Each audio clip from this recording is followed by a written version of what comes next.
Who is the Love-One? Allah. Who is Ar-Rahman? Allah. Who is Al-Mannan? La ilaha illallah, Muhammadur Rasulullah. Muhammad is the messenger, Allah is our return. La ilaha illallah.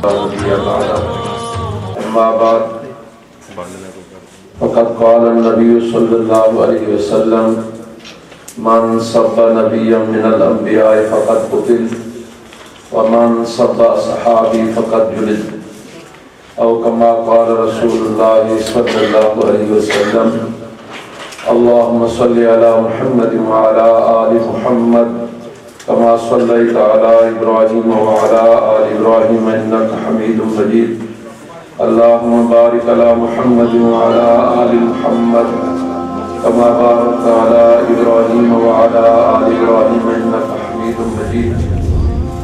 حضرت وقار قابل صد احترام علماء کرام، ہمارے دین ملت،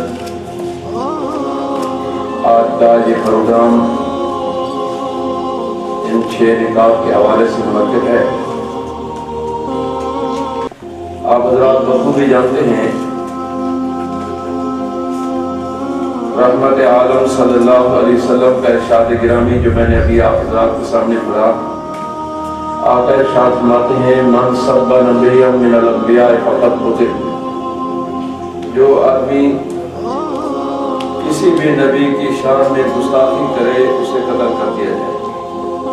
اور من سب صحابی فقد جلد، اور جو میرے صحابہ کرام کی شان میں تنقیص کرے اسے درے لگایا جائے.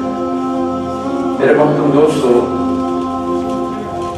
آقا نامدار سرور کون مقام صلی اللہ علیہ وسلم کی عزت و ناموس کا مسئلہ کبھی بھی اختلافی نہیں تھا. آقا نامدار صلی اللہ علیہ وسلم مکہ مکرمہ میں تھے، قوت نافذہ نہیں تھی، قوت حاکمہ نہیں تھی. اگر کسی نے حضور کی شان میں گستاخی کی اللہ پاک نے اس سے خود انتقام لیا. جیسے ابو لہب کے متعلق مستقل صورت موجود ہے. ابو لہب کے بیٹے عتبہ نے حضور کی شان میں گستاخی کی. رحمت عالم صلی اللہ علیہ وسلم نے اس کے لیے بد دعا فرمائی، اللہم صلی علی عتبہ قلبا من کلابک. پروردگار عالم عتبہ پر اپنے کتوں میں سے کتا مسلط فرما. تو ایک شیر تھے اور اس قسم کے ابو عیش یہودی اور پھر عیسائیوں نے حضور کی شان میں گستاخی کی. آقا نامدار سرور کون مقام صلی اللہ علیہ وسلم نے انہیں خود قتل کرایا ہے، باقاعدہ ٹیمیں مقرر کر کے ان کے لیے حکم فرمایا. اور پھر ہماری 1450 سال کی تاریخ شاہد ہے جب بھی کسی نے آقا نامدار صلی اللہ علیہ وسلم کی شان میں گستاخی کی امت میں برداشت نہیں کیا. امام مدینہ حضرت امام مالک سب کہیے رحمۃ اللہ علیہ، جو 4 اماموں میں دوسرے بڑے امام ہیں، ان سے خلیفہ ہارون رشید عباسی مرحوم نے پوچھا کہ اگر کوئی آدمی حضور کی شان میں گستاخی کرتا ہے تو اس کے متعلق کیا کرنا چاہیے؟ حضرت امام مالک رحمہ اللہ نے فرمایا کہ اسے قتل کر دیا جائے. خلیفہ ہارون رشید عباسی کہنے لگے کہ اگر کوئی قتل نہیں کرتا، فرمایا کہ اسے نبی پاک صلی اللہ علیہ وسلم کی امت کہلانے کا کوئی حق حاصل نہیں. یہ بات پر جب انگریز قابض ہوا، انگریز نے مسلمانوں، ہندوؤں اور سکھوں اور دوسرے مذاہب کو آپس میں لڑایا اور اپنے پالتو کھڑے کیے جنہوں نے رحمت عالم صلی اللہ علیہ وسلم کی شان میں گستاخیاں کی. انگریز کے جبر و استبداد کے دور میں بھی مسلمانوں نے انہیں برداشت نہیں کیا. غازی الدین، غازی عبدالقیوم، غازی مرید حسین، بہت سارے ایسے لوگ ہیں جو اپنی جانوں کا نذرانہ پیش کر کے آقا نامدار سرور کون مقام صلی اللہ علیہ وسلم کی عزت و ناموس کا تحفظ کرتے ہیں. پاکستان بننے کے بعد ایک عرصہ سے مطالبہ جاری تھا کہ حضور کی عزت و ناموس کے تحفظ کا قانون بنایا جائے. جناب ضیاء الحق مرحوم کے دور میں ایک بدنام زمانہ قادیانی وکیل عاصمہ جہانگیر نے حضور کی شان میں گستاخانہ جملے کہے اسمبلی میں مرحومہ آپا نثار فاطمہ تھی، انہوں نے باقاعدہ بل پیش کیا کہ جناب حضور سرور کائنات صلی اللہ علیہ وسلم سمیت انبیاء کرام کی عزت و ناموس کے تحفظ کے لیے قانون بنایا جائے۔ یہ غالباً احسن اقبال جو ہمارے وزیر ہیں ان کی والدہ محترمہ تھا۔ تو قومی اسمبلی نے یہ قانون مقرر کیا کہ جو آدمی حضور سرور کائنات صلی اللہ علیہ وسلم کی شان میں یا کسی بھی نبی کی شان میں گستاخی کرے گا اس کو سزائے موت یا عمر قید کی سزا دی جائے گی۔ پھر اسماعیل قریشی ایڈوکیٹ صاحب نے وفاقی شرعی عدالت میں یہ رٹ دائر کی کہ یا عمر قید یہ خلاف قرآن سنت نہیں، گستاخ رسول کی سزا صرف اور صرف سزائے موت ہے۔ چنانچہ وفاقی شرعی عدالت نے گورنمنٹ کو 1 مہینے کی مہلت دی کہ قانون سازی کی جائے، ورنہ عدالت اپنے فیصلے کے ذریعے یہ قانون مقرر کرے گی۔ چنانچہ اس وقت کی گورنمنٹ نے اس پر کوئی قانون سازی نہ کی تو عدالت کا فیصلہ لاگو ہوا۔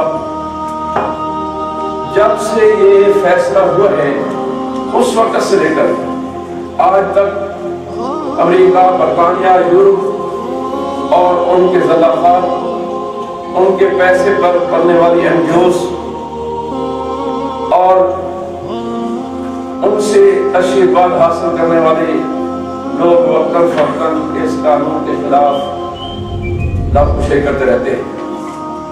آپ کو یاد ہوگا جناب آصف علی زرداری کے دور میں شیریں رحمان صاحبہ نے باقاعدہ اسمبلی میں یہ بل پیش کیا کہ گستاخ رسول کی سزا کا قانون تبدیل کیا جائے۔ شہباز بھٹی اقلیتی وزیر تھے، بیرون ملک کے دورے پر گئے اور انہوں نے یہ کہا کہ ہم اس قانون میں تبدیلی لا رہے ہیں۔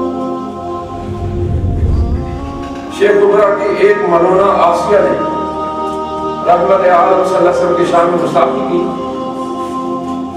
فرما پنچایت میں اس کا کیس زیر سماعت ہوا، شہادتیں پیش ہوئیں اور اس نے بھی تسلیم کیا کہ میں نے واقعہ یہ جملے تھے۔ اس کے خلاف FIR درخواست دی گئی، FIR درج ہوئی، SP انویسٹیگیشن نے تفتیش میں اسے مجرم قرار دیا۔ پھر سیشن کورٹ میں اس کا کیس چلا، ایڈیشنل سیشن جج نے مخالف موافق شہادتیں لے کر اس کے متعلق اسے مجرم ثابت کرتے ہوئے اس کو سزائے موت سنائی۔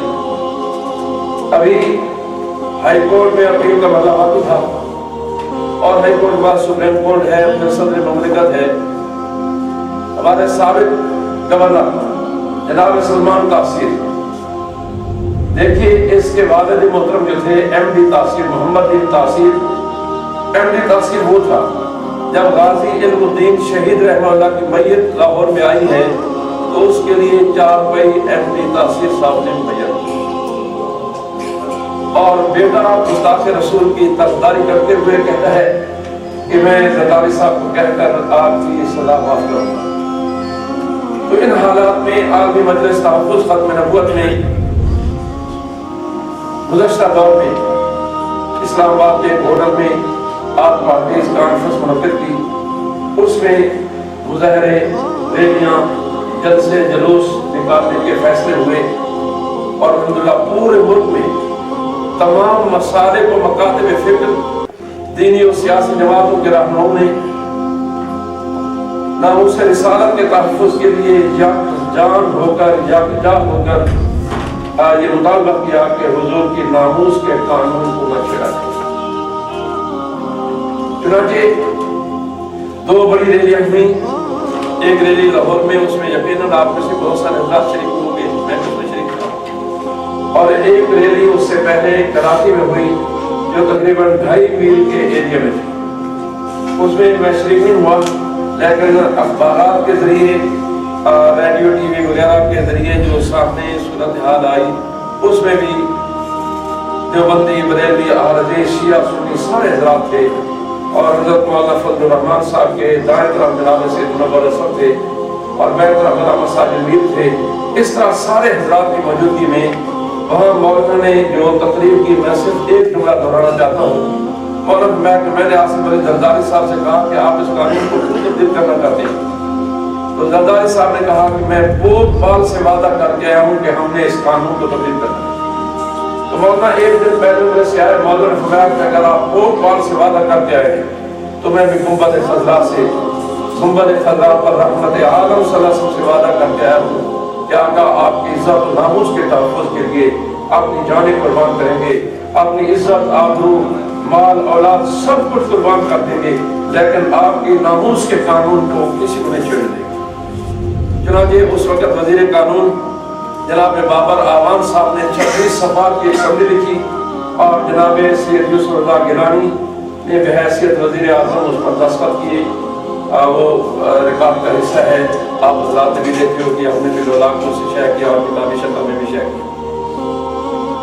اب پھر یہ مسئلہ بدقسمت دیکھیے کہ پیپلز پارٹی کے ہی ایک وزیر اعظم جناب سید یوسف رضا گیلانی دستخط کرتے ہیں، اور اسی جماعت کے ایک وزیر قانون نے قانونی پوائنٹس کو سامنے رکھتے ہوئے قرآن و سنت سے یہ سمری پیش کی کہ جناب حضور سرور دو عالم صلی اللہ علیہ وسلم کی شان میں ادنا سی گستاخی کرنا، اس کی سزا صرف اور صرف سزائے موت ہے۔ اب اسی جماعت کے ایک سینیٹر فرحت اللہ بابر، ان کا بیان اخبارات میں آیا کہ جناب ہم سینیٹ کی انسانی حقوق کی کمیٹی میں ہم اس مسئلے پر غور و فکر کرتے ہیں، اور کسی جاوید اختر بدبخت نے نائب وقت میں ایک طویل اشتہار کیا جس میں اس قانون کی تبدیلی یا اس کے پروسیجر میں تبدیلی لانے کے لیے مطالبہ کیا گیا تھا۔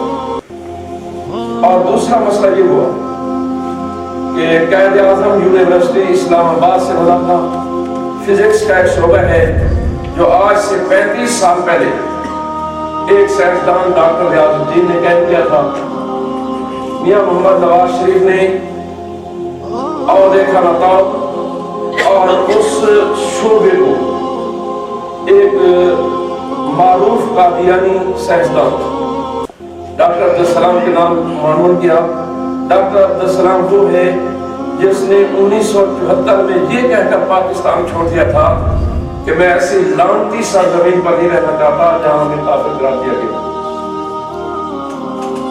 اسلام آباد کے ایک صحافی زاہد ملک نے اسلامی بم پاکستان اور ڈاکٹر عبدالقدیر خان کے عنوان سے ایک کتاب مرتب کی اور شائع کی۔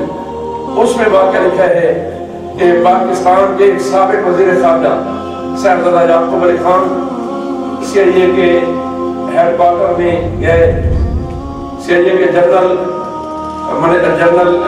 ڈائریکٹر نے ان سے کہا کہ پاکستان اسلامی بم بنا رہا ہے، ان کا نہیں بنا رہا، ان کا نہیں بنا رہا ہے، نہیں بنا رہا، تو میں ہوئی۔ تو اس نے ماڈل پیش کیا کہ یہ تمہارا اسلامی بم ہے۔ تو صاحبزادہ یعقوب علی خان بڑے حیران کہ جناب یہ کس کا، یہ ہمارے اس بم کا نمونہ کس نے پیش کر دیا؟ خیر مذاکرات سے فارغ ہوئے باہر نکلے تو صاحبزادہ یعقوب علی خان نے کہا کہ ایک صاحب جا رہے تھے جو شکل شباب کے اعتبار سے ایشین معلوم ہوتے تھے، پاکستانی ہندوستانی، تو آگے بڑھ کر دیکھا تو ڈاکٹر عبدالسلام، یعنی جو ملک و ملت کا دشمن ہے، جو پاکستان کی سرزمین کو لعنتی سرزمین کہتا ہے، جو پاکستان کے ایٹم بم کا ماڈل سی آئی اے ہیڈ کوارٹر میں دیتا ہے، آج اس کے نام پر ایک شعبے کو عنوان کیا گیا۔ ایسے ہی جناب نگر کے تعلیمی ادارے ہیں جو قادیانیوں کو واپس کرنے کی کوشش کی جا رہی ہے، اور جناب نگر میں متبادل حکومت کے متوازی ایک نظام قائم ہے۔ ان کے اپنے سول کوڈ ہیں، اپنے سیشن کورٹ ہیں، اپنے ہائی کورٹ ہیں، اپنے سپریم کورٹ ہیں، اور ان کے اپنے فیصلے ہوتے ہیں۔ اور ایسے ہی دلمیال چکوال میں بات ربیع الاول کا جلوس نکلا 1858 میں مختصر بات کو میرے طرف رجوع ہے۔ 1858 میں ایک مسجد وہاں بنائی مسلمانوں نے، اور منتظمہ کا ایک آدمی آگے چل کر قادیانی ہوا۔ وہ مسجد قادیانیوں کے پاس چلی گئی، وہی مانا کہ قادیانی جو شناخت پڑھتے ہیں اور مسلمان کی بات پڑھتے ہیں۔ جب ہمارا آنا جانا شروع ہوا، مبلغین خط نبوت کا وہاں مسلمان بیداری پیش کیا۔ 1996 میں وہ مسجد سیل ہوئی۔ قادیانیوں نے لمبے ہاتھ استعمال کر کے 1997 میں وہ سیل کھلوائی، اور پھر سن 2002 میں اس کی فائل غائب کر دی. تو ان حالات میں پھر ضرورت محسوس ہوئی کہ ایک مرتبہ تمام مسالک و مقاصد فکر کو، تمام دینی و سیاسی جماعتوں کو اکٹھا کیا جائے اور وہ ایک تجدید عہد کا اعلان کرے کہ ہم رحمت عالم صلی اللہ علیہ وسلم کی عزت و ناموس کے قانون میں یا اس کے پروسیجر میں تبدیلی برداشت نہیں کریں گے. کیا خیال ہے؟ اور ایسے ہی جو ہمارے اور 5 مطالبات ہیں اس سلسلے میں بھی ایک 15 رکنی کمیٹی حضرت مولانا فرمان کی قیادت میں حضرت مولانا سمیع الحق صاحب، جناب سراج الحق صاحب، علامہ ساجد میر صاحب اور دوسرے جو ہے حضرات، ان کی ایک کمیٹی بنائی گئی اور جس نے حکومت کو 1 مہینے کی ڈیڈ لائن دی ہے. ہم توقع رکھتے ہیں کہ حکومت ہمارے مطالبات کو مان لے گی. کیا خیال ہے؟ ہم نہیں چاہتے کہ ہم بھی عمران خان کے ساتھ کھڑے ہو کر کہیں کہ گول و نواز ہو. ہم بھی بلاول زرداری کے ساتھ کھڑے ہو کر کہیں کہ جناب نواز شریف کے خلاف نعرے ہم نہیں نکالتے، اس لیے کہ ہمارا ہم نہ ان کے حلیف ہے نہ حلیف ہے. عالمی مجلس تحفظ کرتے ہیں، غیر سیاسی جماعت ہے. ہمارے ساتھ حضرت مولانا سید محمد ظفر شاہ صاحب دعوت پر کافی تشریف فرما ہے. ہمارے اس ضلع کے ضلع فیصل آباد کے ابھی بھی ہیں. بہرحال ان حالات میں ضرورت اس بات کی ہے کہ تمام دینی و سیاسی جماعتیں اپنی سیاست اور اپنے فرقہ اور اپنی جماعت کے اصول و ضوابط کو قائم رکھتے ہوئے ایک وقت پوائنٹ ایجنڈا ناموس رسالت کے تحفظ کے لیے کھڑی ہو جائے اور ہماری مرکزی قیادت 1 مہینے کے بعد اگر حکومت ہمارے مطالبات مان لیتی ہے بہت اچھا، اگر نہیں مانتی تو 1 مہینے کے بعد جو قیادت فیصلہ کرے گی انشاءاللہ نوبہ کے مسلمان اس میں شانہ بشانہ ہوں گے. کیا خیال ہے؟ بس آپ کو اسی مسئلہ ان مسائل کے لیے ترجیح دی گئی کہ آپ آئیں اور اپنے خیالات کا اظہار بھی فرمائیں اور اپنی تجاویز سے بھی سرفراز میں میری آخر میں ایک تجویز عرض کرتا ہوں کہ یہاں عالمی مجلس خاتون نبوت، جمعیت علماء اسلام، جماعت اسلامی، جمعیت علماء پاکستان اور دوسرے حضرات یہاں کے MNA حضرات سے ملیں اور اگر کوئی سینیٹر ہے تو اسے بھی ملیں کہ اگر یہ مسئلہ اسمبلی میں یا سینٹ میں آتا ہے تو وہ مسلمانوں کے مطالبات کے تسلیم کرنے میں مسلمانوں نے پاکستان کے شانہ بشانہ ہوں گے. کیا کیا رہے ہیں MNA صاحب آگے انشاءاللہ وہ وضاحت فرمائیں گے اور یقیناً ان کا ووٹ ہمارے ساتھ ہے. صحیح کیسے؟ میں آیا نہیں سی. ہاں ماشاءاللہ. راجہ ظفر الحق صاحب بھی تشریف لائے تھے، انہوں نے بھی اپنی ایک پوری داستان حیات بیان کی اور وہ واقعہ ختم نبوت کے حوالے سے ان سے کی بات بھی ہے. تو اللہ پاک سے دعا ہے کہ اللہ پاک ہم سب کا مل بیٹھنا قبول فرمائے اور انہی الفاظ پر میں اجازت چاہتا ہوں. اقول قولی ھذا والحمد